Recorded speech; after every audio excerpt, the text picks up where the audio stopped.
평생 희생한 어머니 돌아온 건 뺨 한 대였다. 구독과 좋아요는 더 많은 이야기를 전하는데 큰 힘이 됩니다. 저는 평생 착하게 살려고 했습니다. 남편을 잃은 건 아직 젊었던 시절이었습니다. 그날 이후 세상은 차갑게 변했습니다. 모든 짐이 제 어깨 위로 쏟아졌습니다. 내 자식 하나 지키는 게 제 인생의 전부가 되었습니다. 새벽이면 눈을 비비며 일터로 향했습니다. 겨울이면 손끝이 갈라졌습니다. 여름이면 땀이 쏟아졌습니다. 밤늦게 돌아오면 기운이 남아있지 않았습니다. 하지만 밥상은 꼭 차렸습니다. 방을 치우는 일도 미루지 않았습니다. 내 자식이 배고프지 않게 해야 했습니다. 내 자식이 불편하지 않게 해야 했습니다. 내 자식이 외롭지 않게 해야 했습니다. 제 배는 굶어도 내 자식 밥그릇은 비워지지 않았습니다. 옷은 낡아도 새로 사지 않았습니다. 신발이 닳아도 괜찮았습니다. 그 대신 통장에 돈을 모았습니다. 그 돈은 언젠가 내 자식의 미래가 되리라 믿었습니다. 내 자식이 웃으면 세상의 무게가 가벼워졌습니다. 열이 나면 밤새도록 곁을 지켰습니다. 작은 손이 제 손을 꼭 잡을 때마다 가슴이 저릿했습니다. 준비물이 필요하다 하면 몇 번이고 발걸음을 옮겼습니다. 피곤해 지쳐 쓰러질 것 같아도 아이 눈빛 속 기대를 보며 힘을 냈습니다. 제 삶은 오직 한 방향이었습니다. 내 자식을 지켜내고 길러내는 것, 그것뿐이었습니다. 세월은 쉼 없이 흘렀습니다. 내 자식은 훌쩍 자랐습니다. 어릴 적에는 엄마 힘드시죠라며 제 어깨를 주무르던 고마운 손길이 있었습니다.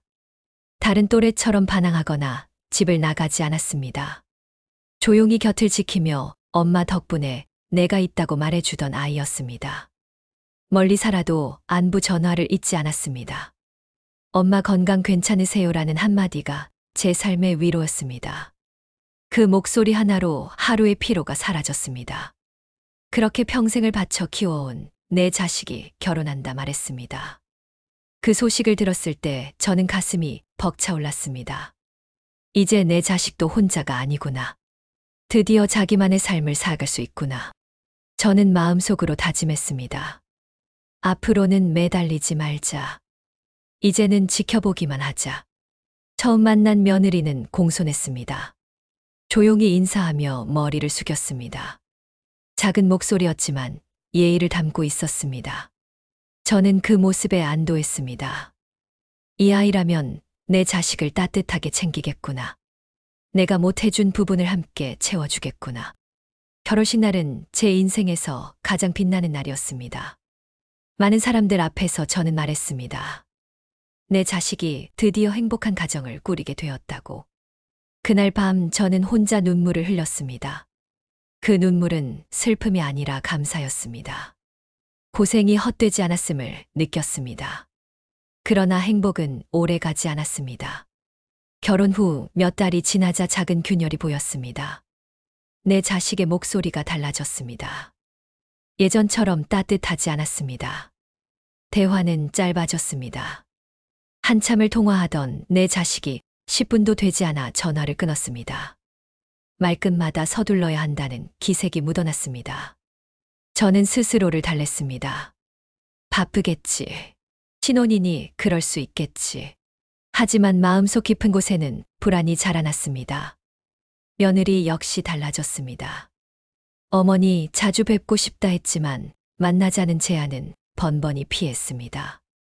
처음에는 배려라 생각했습니다. 신혼부부의 삶에 불쑥 끼어들고 싶지 않았습니다. 간섭하는 시어머니로 보이고 싶지 않았습니다. 그래서 거리를 두고 지켜봤습니다. 하지만 거리는 점점 멀어졌습니다. 문을 두드리면 반가움보다 부담스러운 기색이 먼저 보였습니다. 그럴 때마다 제 자리는 사라지는 듯했습니다. 저는 스스로를 달래며 하루하루를 버텼습니다. 그러던 어느 날 내 며느리에게서 연락이 왔습니다. 몸이 좋지 않으니 집에 와 달라는 부탁이었습니다. 저는 두말 없이 달려갔습니다. 여전히 내가 필요한 존재라는 사실이 기뻤습니다. 죽을 끓여 보온병에 담고 약국에서 약도 챙겼습니다. 집 문을 열자 며느리가 소파에 누워 있었습니다. 창백한 얼굴이 보였습니다. 저는 죽을 그릇에 담아 내밀었습니다. 따뜻할 때 먹으라고 했습니다. 하지만 한 숟가락 뜨더니 표정이 굳었습니다. 짜다고 했습니다. 그 말에 저는 순간 당황했습니다. 다시 끓여주겠다고 했습니다. 그러자 됐다고 했습니다. 입맛이 없으니 괜찮다고 했습니다. 저는 서운했지만 참았습니다. 아픈 사람 마음을 헤아리려 했습니다. 이불을 정리해주고 방을 치웠습니다. 그러나 그때 내 자식이 퇴근해 돌아왔습니다. 얼굴을 보자마자 목소리를 높였습니다. 왜 이런 죽을 끓여왔냐고 했습니다. 차갑게 내뱉은 말이 제 가슴에 꽂혔습니다. 그 순간 저는 깨달았습니다.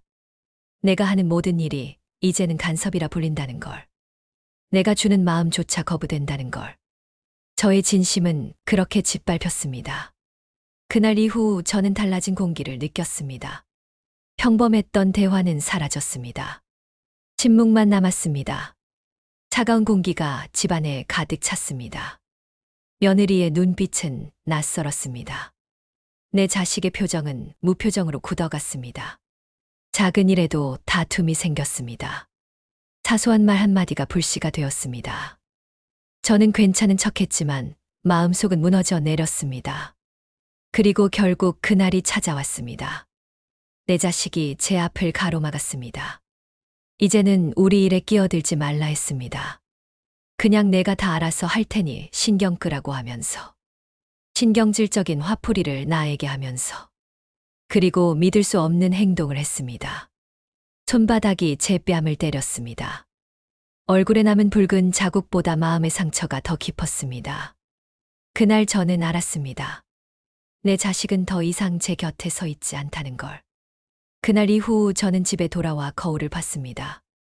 붉게 남은 자국이 뚜렷했습니다. 눈물이 저절로 흘러내렸습니다. 평생을 바쳐 지켜온 내 자식이 제게 손을 올렸습니다. 그 사실이 믿기지 않았습니다. 이제까지 버텨온 세월이 무너지는 기분이었습니다. 내 자식은 더 이상 제 곁에 서 있지 않았습니다. 며느리의 곁에만 서 있었습니다. 저는 방바닥에 주저앉았습니다. 숨을 고르려 했지만 가슴이 무겁게 내려앉았습니다. 밤새도록 잠을 이루지 못했습니다. 눈을 감아도 장면이 떠올랐습니다. 내 자식의 얼굴, 냉정한 눈빛, 차갑게 내뱉은 말투, 그리고 손바닥의 무게, 모두가 생생했습니다. 그날 밤 저는 결심했습니다. 이제는 내가 나를 지켜야 한다고. 더 이상 상처받지 않겠다고. 남편을 잃은 뒤 모든 걸 내 자식에게 쏟아부었습니다. 제 삶은 없었습니다. 내 희망은 오직 내 자식뿐이었습니다. 하지만 그 희망이 저를 때렸습니다. 그날로 저는 마음을 정했습니다. 내 자식을 마음속에서 지우기로. 그 후로 며칠은 멍하니 지냈습니다. 밥을 먹어도 맛이 없었습니다. 거실에 앉아 있어도 허공만 바라봤습니다. 가끔 전화기를 바라봤지만 울리지는 않았습니다. 내 자식은 단 한 통의 전화도 걸어오지 않았습니다. 며느리 역시 침묵했습니다. 그 침묵이 오히려 대답 같았습니다. 저는 점점 단단해졌습니다. 내가 누구를 위해 살아야 하는지 깨달았습니다. 내 자식은 이제 제 곁에 있지 않았습니다. 저는 제 삶을 살아야 했습니다. 며칠 뒤 집안 정리를 하다 낡은 상자를 발견했습니다. 남편의 유품이었습니다. 먼지가 가득 쌓여 있었습니다. 떨리는 손으로 뚜껑을 열었습니다. 그 안에는 오래된 편지가 있었습니다. 짧은 한 줄이 눈에 들어왔습니다. 정화야, 우리 자식 잘 키워줘서 고마워. 그 글씨를 보는 순간 눈물이 터졌습니다. 남편의 목소리가 들리는 듯 했습니다.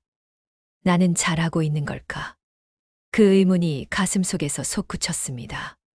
그때 문득 통장을 꺼내 보았습니다. 평생 아껴 모은 돈이 눈에 들어왔습니다. 적지 않은 금액이었습니다. 그 돈은 당연히 내 자식에게 줄 거라 믿었습니다. 내 자식이 가정을 꾸리고 아이를 낳아 살아가는데 도움이 되길 바랐습니다. 하지만 이제는 달랐습니다. 내 자식은 저를 필요 없다고 했습니다. 며느리 역시 저를 거부했습니다. 그렇다면 제 돈도 필요 없을 겁니다. 저는 젊은 시절을 떠올렸습니다.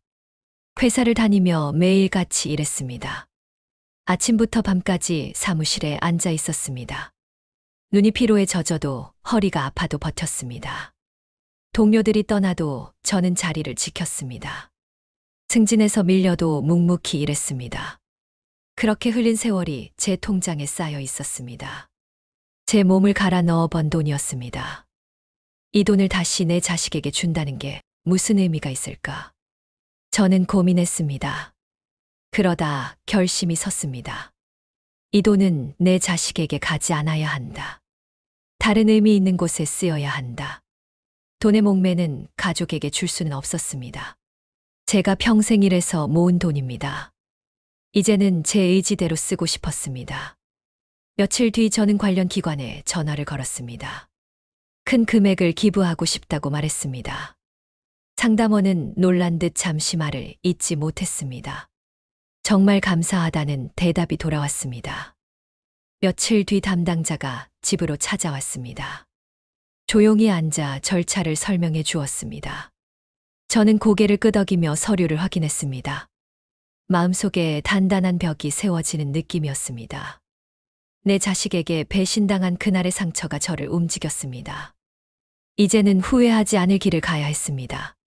담당자는 마지막에 제게 물었습니다. 정말 흔들리지 않으실 건가요?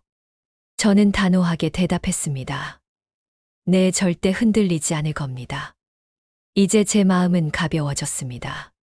내가 살아온 세월이 헛되지 않았습니다. 내가 흘린 땀방울이 다른 사람에게 희망이 될 수 있습니다. 가슴 속에 뿌듯함이 차올랐습니다. 하지만 문제는 곧 찾아왔습니다. 소문이 돌기 시작했습니다. 큰돈을 기부한다는 이야기가 동네에 퍼졌습니다. 사람들이 수군거리기 시작했습니다. 정말 그렇게 돈이 많았어? 자식한테 안 주고 남한테 준다고. 뭔가 일이 있었던 거 아니야. 저는 애써 무시했습니다. 하지만 점점 더 많은 사람들이 알게 되었습니다. 결국 그 소문은 내 자식 귀에도 들어갔습니다. 오랜만에 전화가 울렸습니다. 내 자식이었습니다. 엄마 정말 그러실 거예요. 목소리 속에는 절박함이 묻어났습니다. 저는 담담히 대답했습니다. 그래, 정말이다.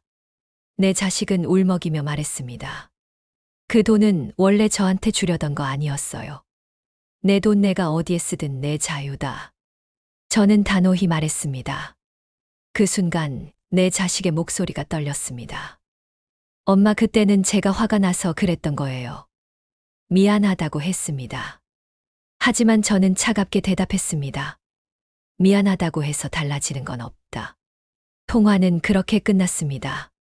기부 소문이 돌고 난 뒤 며칠이 지나지 않아 내 자식과 며느리가 집 앞에 나타났습니다. 낯빛은 굳어 있었고 표정은 어색했습니다. 저는 문을 열어주지 않았습니다. 하지만 벨소리는 계속 울렸습니다. 결국 문을 열었습니다. 며느리는 고개를 깊게 숙였습니다. 어머니, 죄송합니다. 그 목소리는 떨리고 있었습니다. 내 자식도 옆에서 따라했습니다. 엄마, 미안해요. 저는 두 사람을 바라봤습니다. 그들의 눈빛 속에 진심은 보이지 않았습니다.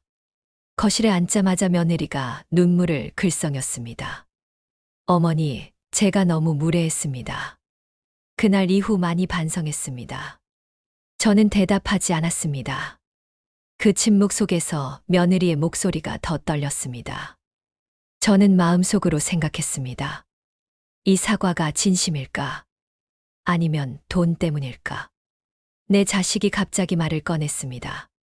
엄마, 그 돈 정말 기부하실 거예요. 저는 단호히 고개를 끄덕였습니다. 그래, 이미 마음을 정했다. 순간 며느리의 표정이 무너졌습니다. 그리고 갑자기 무릎을 꿇었습니다. 어머니, 제발 다시 생각해 주세요. 저는 여전히 대답하지 않았습니다. 그러자 며느리는 마지막 카드를 꺼냈습니다. 어머니, 저 임신했어요. 순간 공기가 멈춘 듯 했습니다. 내 자식도 놀란 표정으로 며느리를 바라봤습니다. 정말이야. 네, 아직 초기지만 의사가 가능성이 높다고 했습니다. 그 말과 함께 며느리는 울음을 터뜨렸습니다. 어머니, 이제 곧 첫 손주가 태어날 거예요. 그러니 제발 돈은 가족을 위해 남겨주세요. 저는 그 말을 들으며 마음이 흔들렸습니다. 손주라는 말이 가슴을 치고 들어왔습니다. 하지만 동시에 의심이 일었습니다. 하필 왜 지금일까? 왜 소문이 퍼진 이 시점에 임신 이야기를 꺼내는 걸까? 저는 침묵했습니다. 그러자 며느리가 더 가까이 다가왔습니다. 어머니, 제가 달라질게요. 앞으로는 정말 잘할게요.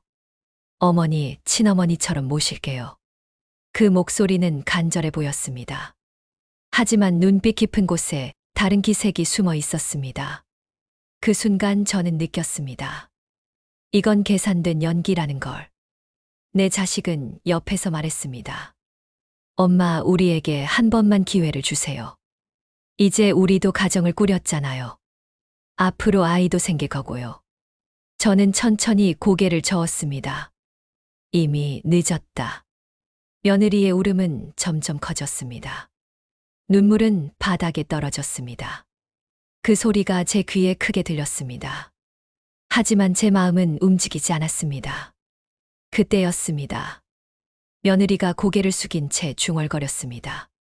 이 정도 했으면 넘어올 줄 알았는데. 저는 귀를 의심했습니다. 뭐라고 했니? 며느리는 순간 당황한 표정을 지었습니다. 아무 말도 아니에요. 하지만 이미 늦었습니다. 본심이 드러났습니다. 저는 차갑게 말했습니다. 역시 그랬구나. 돈 때문이었구나. 며느리의 얼굴이 굳었습니다. 내 자식은 당황하며 며느리를 붙잡았습니다. 왜 그런 말을 해? 분위기는 얼어붙었습니다. 저는 의자에서 일어나 문을 가리켰습니다. 이제 나가라.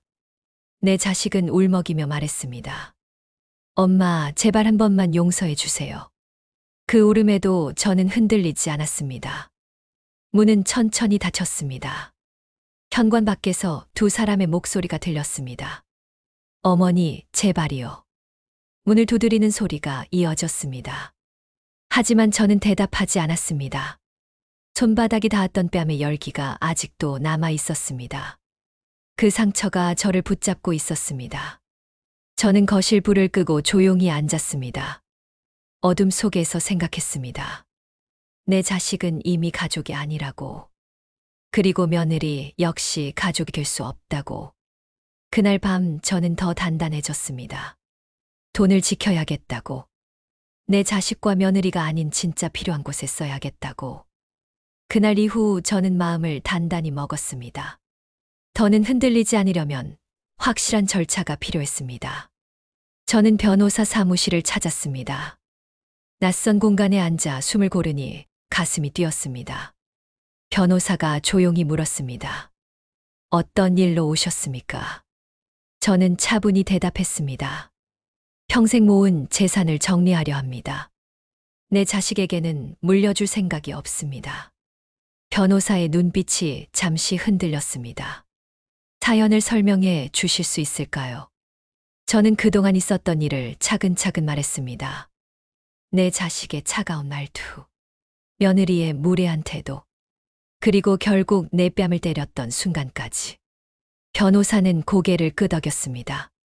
상속은 부모 자유의지에 따라 정리할 수 있습니다. 다만 그 의지를 법적으로 분명히 남기는 게 중요합니다. 저는 단호히 대답했습니다. 네, 그것만 원합니다. 그날로 유언장 작성이 시작되었습니다. 재산 목록을 하나하나 정리했습니다. 은행 계좌에 모아둔 돈, 수십 년 회사 다니며 모은 퇴직금, 작게 마련해 둔 집 한 채. 모두 제 손으로 직접 적어 내려갔습니다. 그리고 마지막 항목에 굵게 써 넣었습니다. 내 자식과 그 가족에게는 물려주지 않는다.